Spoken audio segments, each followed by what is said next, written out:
classical music fans get dancing in Northern Rail stations. But what really caught my eye the most was what happened in Huddersfield on Thursday night.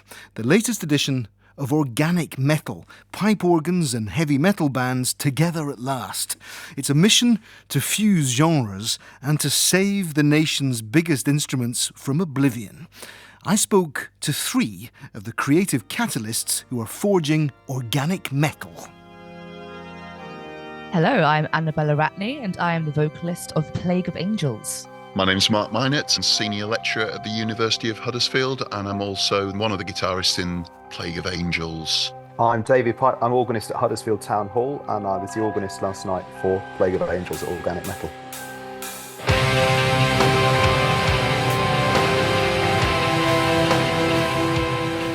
We were joining the king of instruments, the pipe organ, with metal music, but classically influenced metal music. And what most people assume would be 2 very disparate textures instrument-wise, actually there's a lot more synergy in that relationship than a lot of people would imagine. Well, there was actually a moment where I decided to walk to the back of the room, and when the organ and the metal band played at the same time, it was like being punched in the gut. I mean, if I was a cartoon, it would have been one of those things I'd have been launched to the back of the room with my eyes out of my head. This isn't a one-off, David. I mean, it's already happened with different bands. What's the bigger project here for you? You know, most of my work has been in churches and cathedrals. I'm more used to play for choirs. But back in June in Huddersfield Town Hall, we did this gig and it got a really good reception. In terms of the organ, I think it really proves that this instrument isn't just something that's a hymn machine. You know, people hear it at Christmas, at Easter. We are aware that churches are struggling, many churches, in terms of numbers of people going to services. So if your main reason for having an organ is not really there, it's much more difficult in some circles, I think, to prove the point of having one. As we all know, organs are huge instruments. They're very expensive just to tune, let alone to overhaul, to clean. So I think doing something like this brings the organ into a slightly more, dare I say, relevant, in some people's minds, sphere. And hopefully it's a thing we could take around the country, ideally to churches that are questioning, well, does our organ really have a role in this building? These are people often hearing the pipe organ for the first time, and it's a real experience.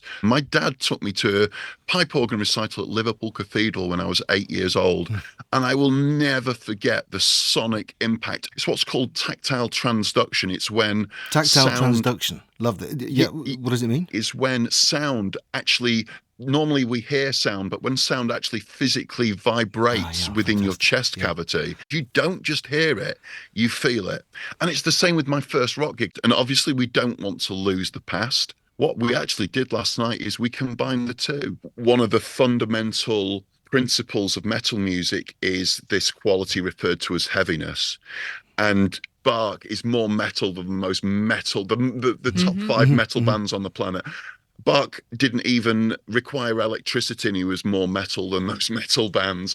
People listening to us with a local organ that they may not have heard, that they're listening to you going, I want one of these gigs where I live. How do they make it happen? They get in touch with you? What happens next, Mark? Basically, they get in contact with us, myself or David. This is what's been very surprising, is we have been inundated. Emails from literally all around the world, a lot from Germany, France, a lot from Scotland. Why not the Royal Albert Hall? 9,999 pipes there. Just about big enough, probably. Be nice. Thank you all so much. Can't wait for the next one. Thank you.